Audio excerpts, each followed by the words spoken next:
A stock that is going down or a stock in a company that is failing should not be part of your portfolio. Okay, I'm just going to put that out there. Welcome to the OVTLYR Trading Room. This is smart trading made simple. This is where we save time, make money, and start winning with less risk together as a team. And for those of you who don't know me, my name is Christopher Yule. I've twice been awarded top 100 people in finance. I've been successfully trading since 2009. I'm a partner with OVTLYR, and this is my style of trading using OVTLYR. But before we start trading, let's get into the lesson of the day. Good to see you, Wes. Good to see you, Bob. Let's get into the lesson of the day. And today's lesson is, how does the stock market work, from the Red Desk? Now, I have not watched this video yet, but I'm very curious to see this lady explain how the stock market works. Ooh. It's not magic. It's the stock market. All right, I'm gonna be straight with you.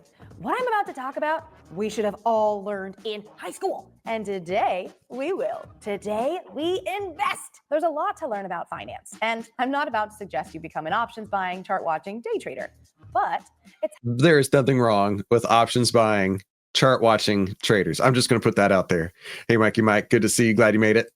Helpful to start with a few big ideas about the stock market and investing in general, because no video, including this one, is going to teach you everything.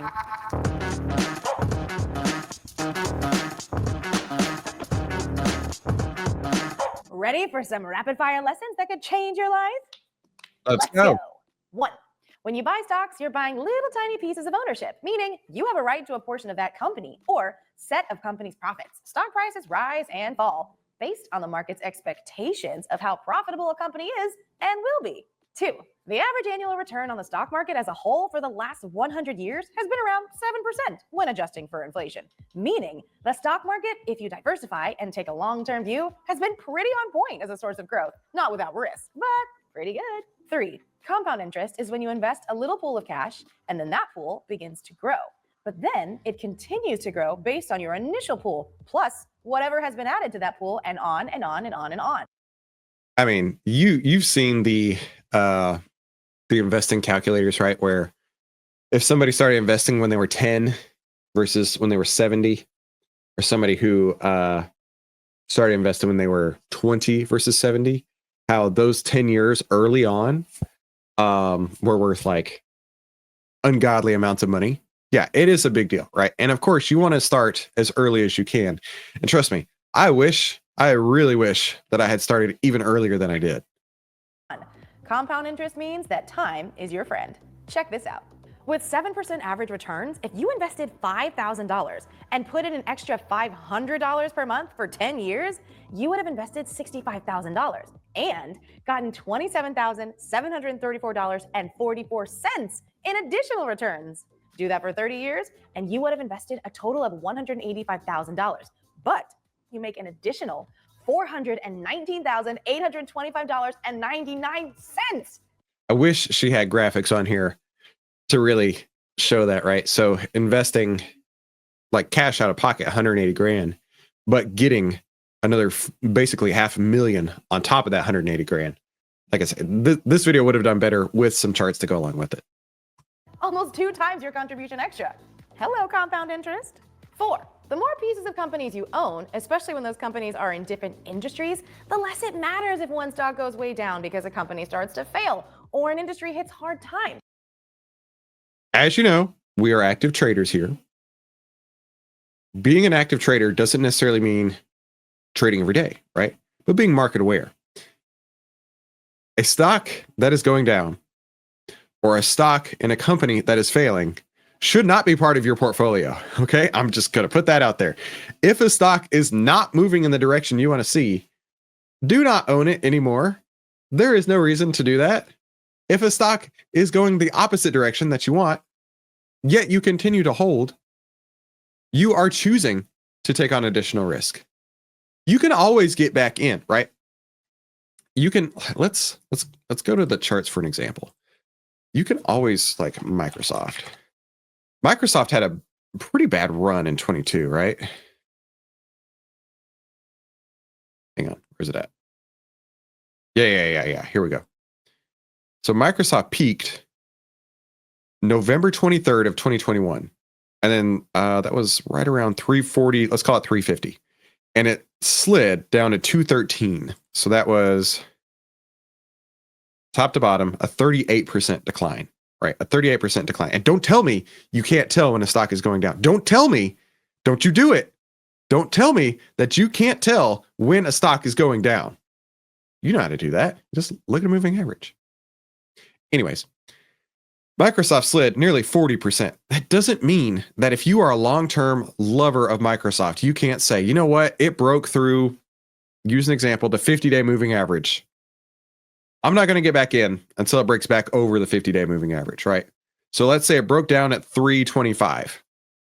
Then it went down, just got absolutely destroyed, down to 268, came back up, and you're like, oh, cool. Stock's coming back up. I'm going to get back in at 300. So there's $25 right there you didn't lose. And then it comes up and it round trips right back. You might have got out at 302, right? And then you watch it go down even further, even further, even further. But you didn't have to do that. You don't have to do that. And then it comes back up. Let's say it's at 264 and you're like, okay, cool. Maybe I'll get right back into Microsoft. Comes up, comes back down, breaks that 50 again at 273. Hey, you made $9 out of it this time, but then it just goes, all the way down to the bottom around 213. And the cycle repeats. But when it does hit that bullish trend, right, it may not go back over the 50-period moving average from March till July. And it went from 252 to 331. So you made $80 a share right there, right? When you are a trader, when you are in the markets, you don't have to stay in the market. Even if you believe in this company more than the fingerprints on your fingers, right? If you believe in this company more than anything you've ever done, you don't have to hold it as it goes down. And when someone says diversify, I'm all about that because you don't want to put all of your account into one stock, for sure. But that doesn't mean that diversification is just being okay with the stock plummeting, right? There's a difference between being strategic with diversifying and being just passive, right? This is strategic diversification, getting in and out of a stock that you love. Passive is saying, I bought Microsoft.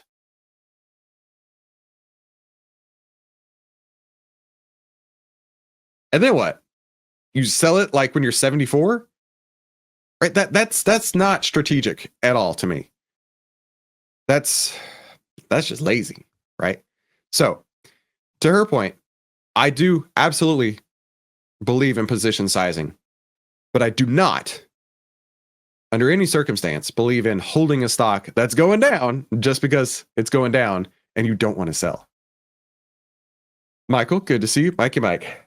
I don't trust my fingerprints. Dude, I wouldn't either, right? Get those things burned off like in Mission Impossible or whatever. If your eggs are split between 10 baskets and one drops, no biggie. 5. The opposite is true as well. Good gravy. I can't disagree with her even more. If you have a basket of 10 eggs and one of them gets cracked, no biggie. Bro, give me a freaking break. I wasn't expecting to go down this rabbit hole in this video. Give me a cotton picking break here. You're telling me that if 10% of your portfolio gets murdered, you're cool with that? Are you actually cool with that? I know I'm not. But if I'm holding 10 stocks and one of them goes down, I'm smart enough, and so are you if you're watching this, I'm smart enough, and so are you, to say, I'm not going to let that just wreck my portfolio. I think I'm going to take my losses, take my hits, and just move on. And maybe my portfolio will only be down 3% instead of 10. Maybe it'll only be down 1.5% instead of 10. You know what that means? I have more money at the end of the day than she does. Well, if you have all your eggs in this basket, but the stock pops off, well, you ride that to Jupiter, assuming you sell. But if it drops, all your money is gone. 6. Despite what financial gurus tell you, the average person cannot time the market to make. I would be one of those gurus. You absolutely can. 100% you can. That doesn't mean you will pick the top. That doesn't mean you'll pick the bottom. But by trading with trends and trading with OVTLYR as well, you can time the market. I want to see what her excuse is. Make big gains. And some studies have even shown that monkeys throwing random darts to pick stocks do just as well or outperform professionals. The point? You can set a small portion of your savings to gamble Oh, God. Or invest in companies you really believe in, but put most of your savings into diversified assets for the best results. And then never touch it again until you're 74, is what she's trying to say. This is not the video I thought it was going to be. 7. Common financial advice says you can take more risk early on when you can afford to lose or wait out a stock market downturn. But okay, this I agree with to an extent. Yesterday we talked about starting trading in the market, right? And one of my big things is that if you are starting, A, start with paper trading and learn the ropes, and then B, after you've had like 6 months of figuring out how to do it paper trading, start with less than $5,000, maybe 2, 3, 1, a small amount of money that you are okay with losing, right? That tuition, okay? Because if you've paper traded successfully for 6 months, and then you make the big jump to trading with real money, because it's not the small jump that you think it is. It doesn't translate immediately. And if you can do that successfully with a small amount of capital, then you can expand that capital, right? And then if you can maintain a strategy, if you can maintain your risk exposure, by all means, there is no reason to risk less as you get older when your account is bigger, at a time where you have set a set of rules that you have followed, that you know you can follow, and that it doesn't matter your age. Bro, if I'm going to make 100% this year, I'm going to make it next year too if I can.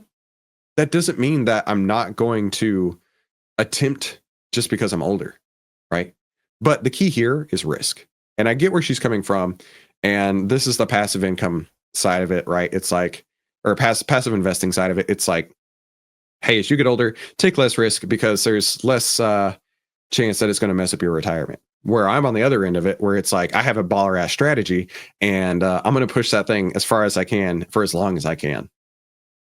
You should shift toward diversification and less risky securities as you age. For example, you may begin with a more aggressive. She is not talking about how the stock market works. I'm just going to be very honest with you. Like, I wanted more details. Like, I wanted I wanted all the like the nooks and crannies here. She's not gotten to that point yet. Fund that targets high growth stocks in your 30s, but you shift more of your portfolio toward bonds and other guaranteed securities closer to retirement. If that sounds Again, this is the passive investor mentality here. Sounds like a lot. Don't worry. Many services do this for you automatically. 8. Most investments either collect taxes as you put them into a fund, as you withdraw, or when you sell. All have their pros and cons, so don't skip thinking through the tax implications. Speak to a professional. Here's my opinion on taxes. Do the best you can, make as much money as you physically possibly can, and at the end of the year, be privileged for the fact that you get to pay money because you are wealthier than you were at the beginning of the year. That is my personal opinion.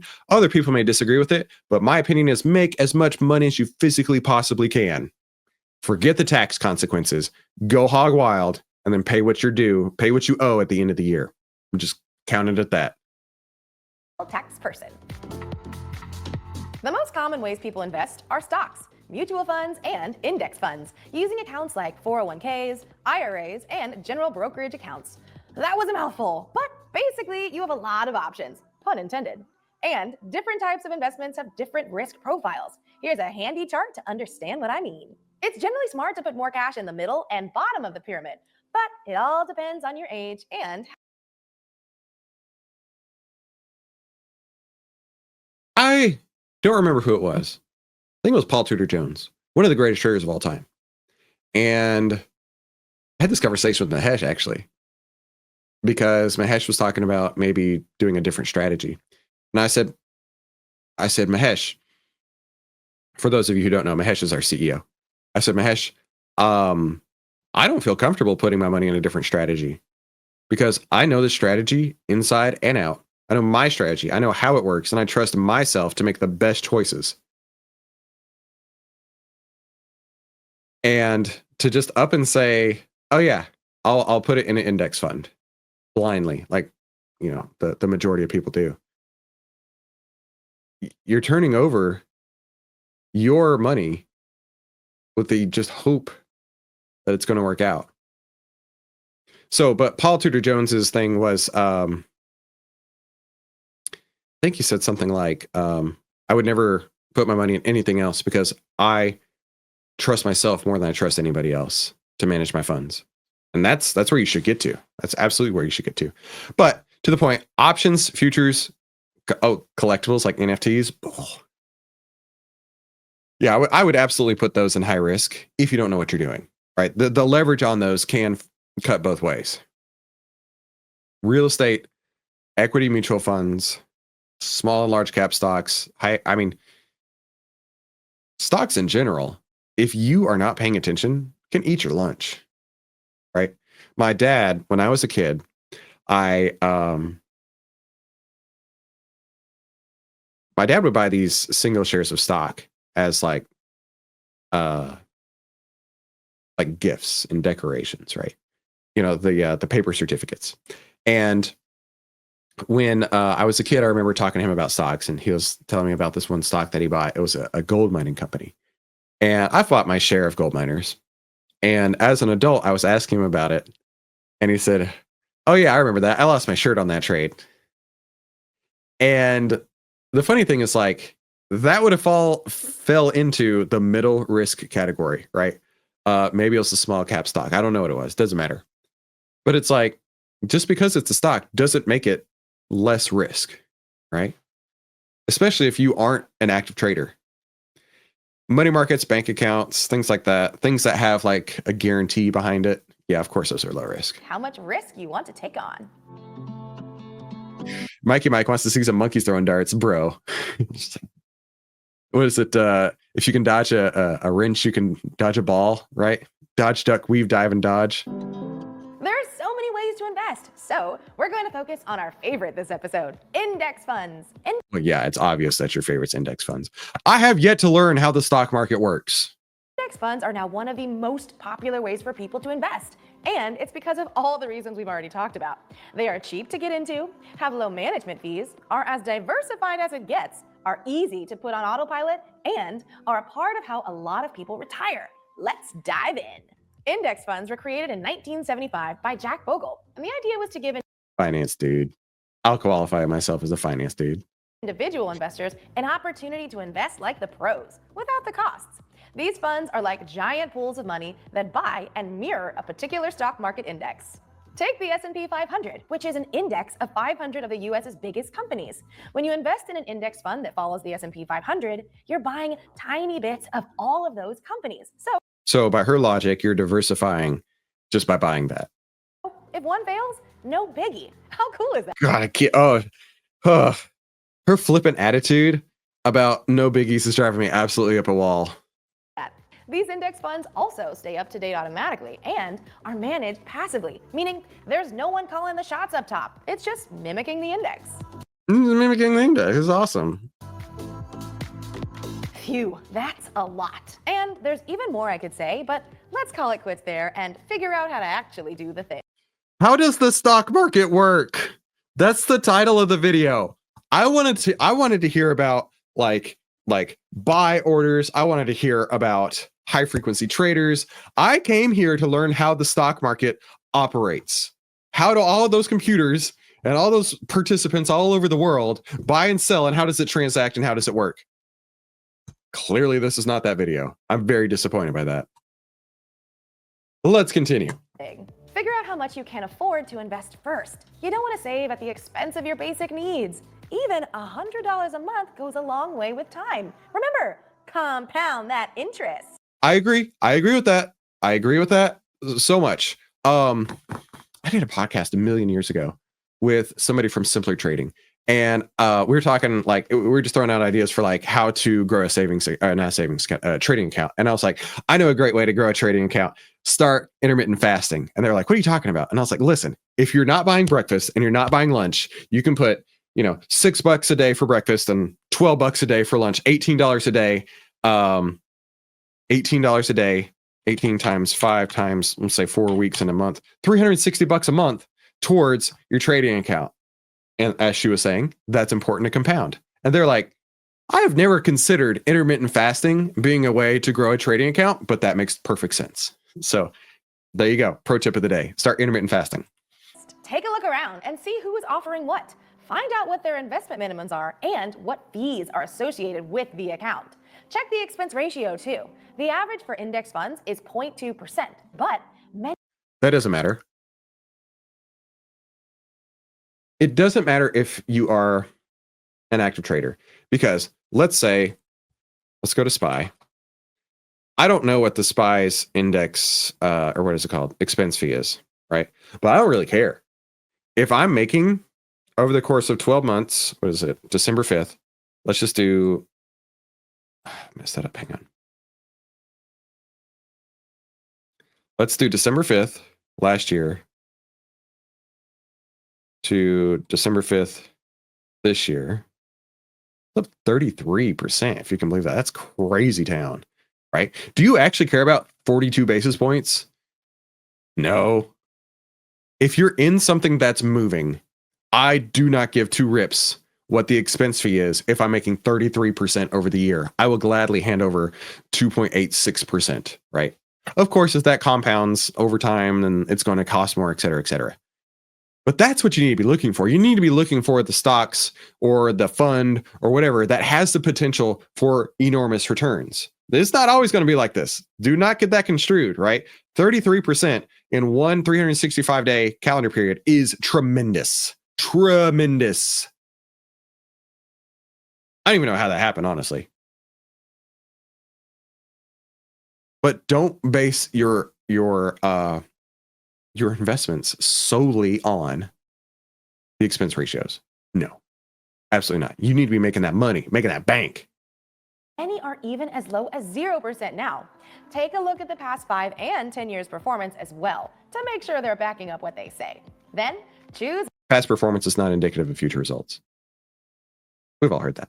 an online brokerage firm that offers that fund. Schwab, Vanguard, and Fidelity are all classic providers.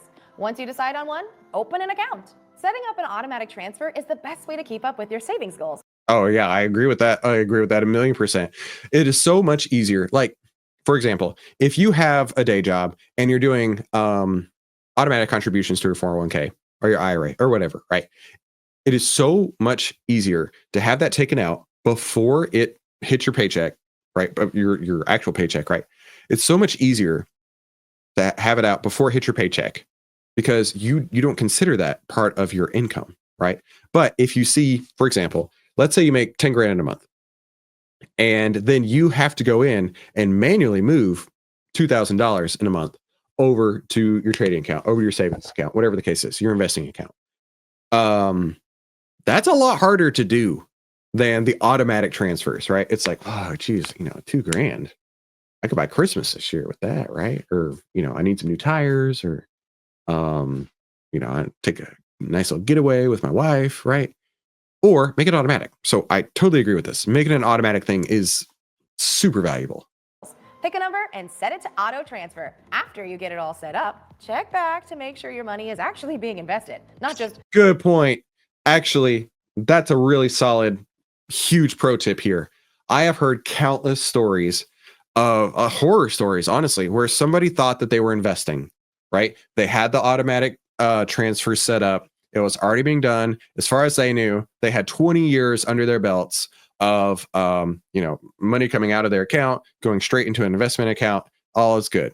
They go to retire and they find out it was never invested. It was in the cash account, right? It was in the spot where you put your funds before you actually buy the stock. It's in the spot you put your funds before it's in an investment.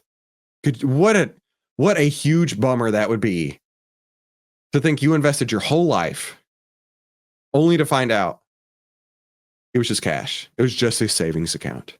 I mean, that is such a huge pro tip. I'm actually glad she said that. That's really good. Moved into an account and not purchasing anything. I had a friend who thought they were investing for a year without realizing they only set up the account to receive transfers, but not actually purchase the shares automatically. This is probably more common than you'd think. She lost a whole year of growth because of that mistake. Investing is a huge topic, and it's easy to get overwhelmed. Listen, the vast majority of people don't need anything more than a few smart funds that they can put money into. You set it up once, and you're most of the way there. And luckily, retirement accounts like 401ks and IRAs are designed to do just that. For a whole video on 401ks and IRAs and how to choose what's best for you, go check out our 401k versus IRA video. And if you're ready to get your financial literacy on, head to rocketmoney.com/. All right. At the end of the day, Mikey Mike, I'm doing my best here. At the end of the day, I did not find out how the stock market works. I will try to find that video tomorrow because I, honest to God, was looking for participants put their orders in. It gets routed to this clearinghouse, and then it goes to this thing, and it makes the orders happen. That's what I was actually looking for, right? The ins and outs of how the market works. This was like investing for beginners 101. But you know what? There was actually some good nuggets out of that. So I don't mind. That was decently good, right? If that was useful to you, share this with someone who you think could use it. Now, let's jump over to today's member highlight. There's not much to highlight today. You guys have been sleeping in the Discord. Other than a couple new people showing up, there's not much going on over here. So I need you to get busy sharing your stories in the Discord and tell everybody you know about OVTLYR. And of course, hit the like button and tell everybody about it too. Now, back to trading in the OVTLYR trading room. Now, what is OVTLYR and how does it work? It's the world's best AI stock trading assistant, helping you save time, make money, and start winning with less risk through a 4-step process. Number 1, OVTLYR monitors how investors are reacting to changing market conditions, news, price movements, and the economy. Number 2, OVTLYR determines if investors are acting irrationally fearful or greedy, and by how much. Number 3, OVTLYR gives buy and sell signals when those irrational behaviors reach an extreme. Make that bigger. And number 4, make it smaller, allowing you to get into the stock before the OVTLYR move happens. Now, I'm going to trade this calling the golden... Oh, wait. How should I phrase this? I told you that I redid my slides here. I don't have a good transition slide. I need to make one, right? So my strategy is called the golden ticket trading strategy, and it always starts with the market. We're going to let the market tell us where it's going. Now, that lady probably has no idea what moving averages are, but you do, right? We're going to look at the 10 exponential, 20 exponential, and 50 exponential and see which direction they're going. And it's really obvious that they're pointing north, right? The 10 is over the 20, price is over the 50. As long as the short term is over the medium term, intermediate term, and that price is over the long-term moving average, that is a bullish trend. So that's great. The market is currently bullish. Now let's go to the breadth, market breadth. This is how many stocks are bullish themselves. Well, when we go into OVTLYR, we can see that there are 63 new stocks on the sell list today, on the bear list with sell signals, versus 19 with buy signals today.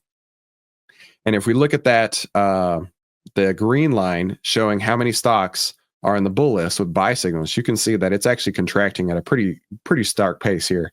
And it's under its own 10-period moving average, meaning that market breadth is going down. So you've got the market trend moving up while market breadth is moving down. So there's less and less stocks helping hold this trend up, which makes it a weak trend.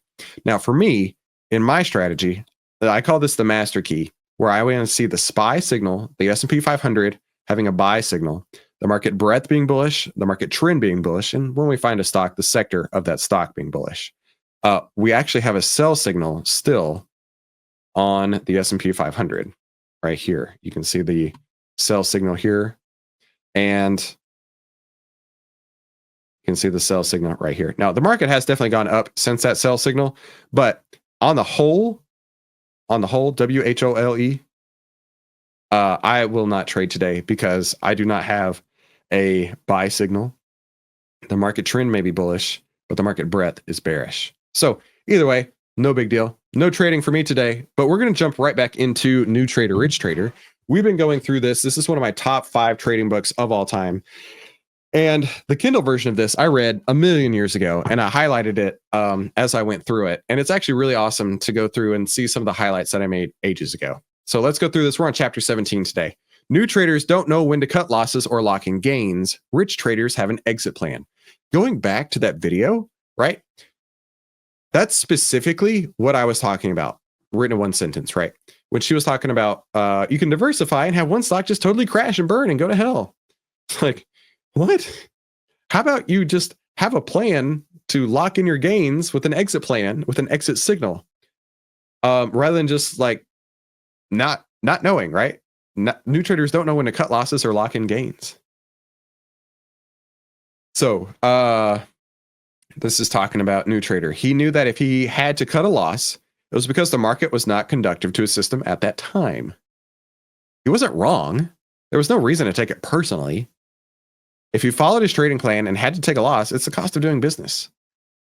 I struggled with this for a long time. I struggled a lot with losers, right? I would get down on myself thinking I was the loser, right? That's probably some like deep-seated childhood trauma or something that I need to work out. But when I would have losing trades, I felt like I personally was the loser. It sucked, right? That doesn't mean you're a loser. It just means that the market isn't working with your strategy right now.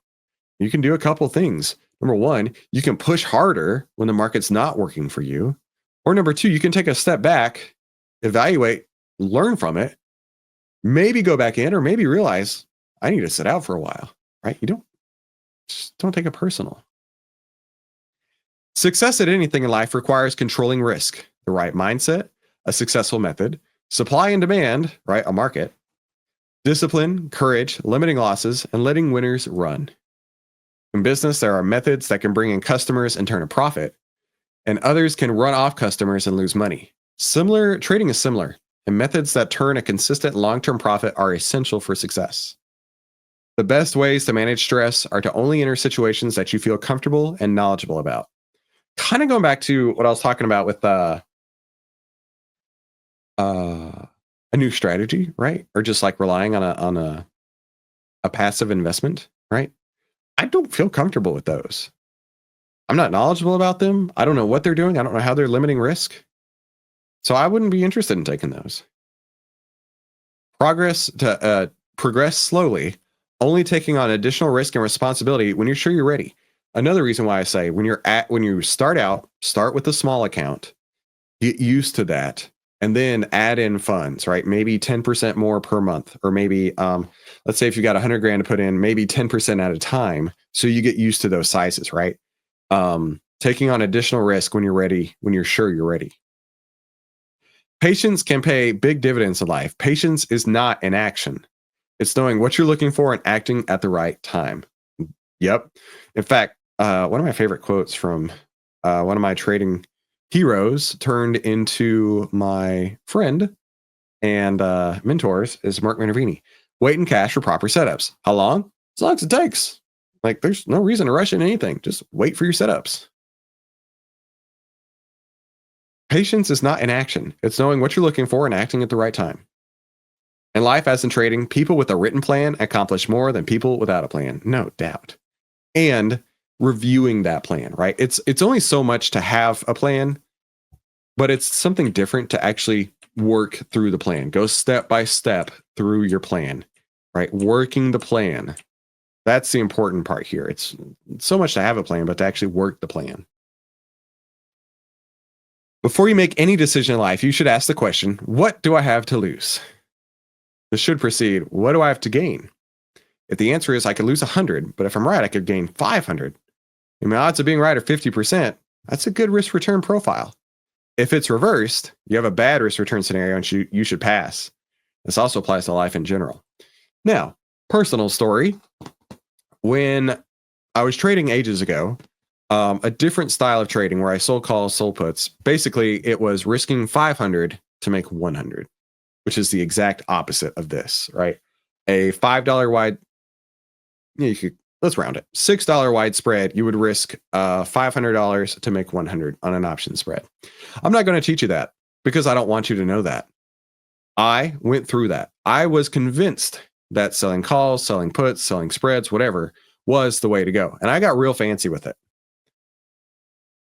But when I was wrong and I lost the $500, it didn't make up for the fact that I needed now 5 more perfect trades in a row to make up for the one loss. It was never mathematically going to work out. And honestly, I'm glad that I did it, but I wish that I had what we have now, in 2009. Then I committed the deadly sin of a trader. I hoped it would get back to even. This was the worst trade I ever made. Hang on. Let's read the story here. My first year of trading, I planned to get out of a trade with a $100 loss. I thought I was lucky because I didn't take a loss on a couple of occasions. You've been there. I know you have, right? Where you didn't take your loss. As Minervini would show in this graphic here, right? knowing you should get out when it gets to here, but being afraid it's going to do this. But what happens is you get caught in this move, right? We've been there. I know you have. I've been there. I watched a $115 loss get back to even, and then turn a $150 loss into a $100 profit. So this emboldened me.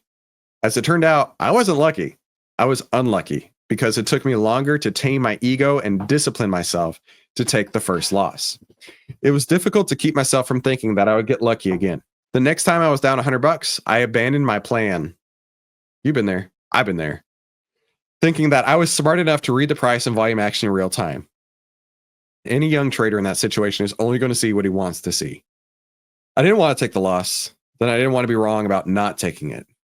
Then I committed the deadly sin of a trader. I hoped it would get back to even. This was the worst trade I ever made.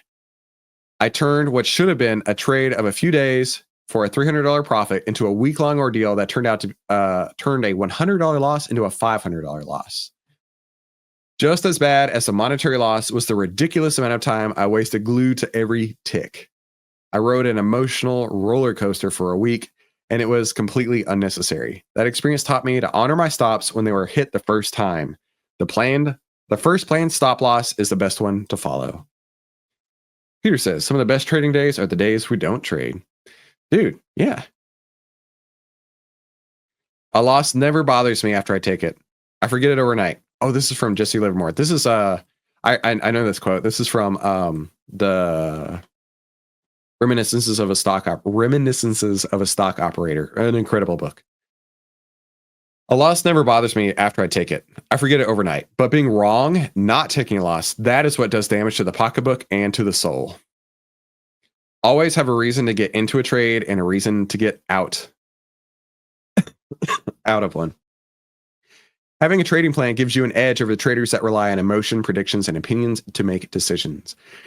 When you get trapped in a losing trade, it's usually an emotional mistake rather than one of intelligence. It can be difficult for a trader to learn to lose. That was hard. But you must accept the loss and move on. The smaller you keep your trades at the beginning, the easier it will be to accept a losing trade and exit.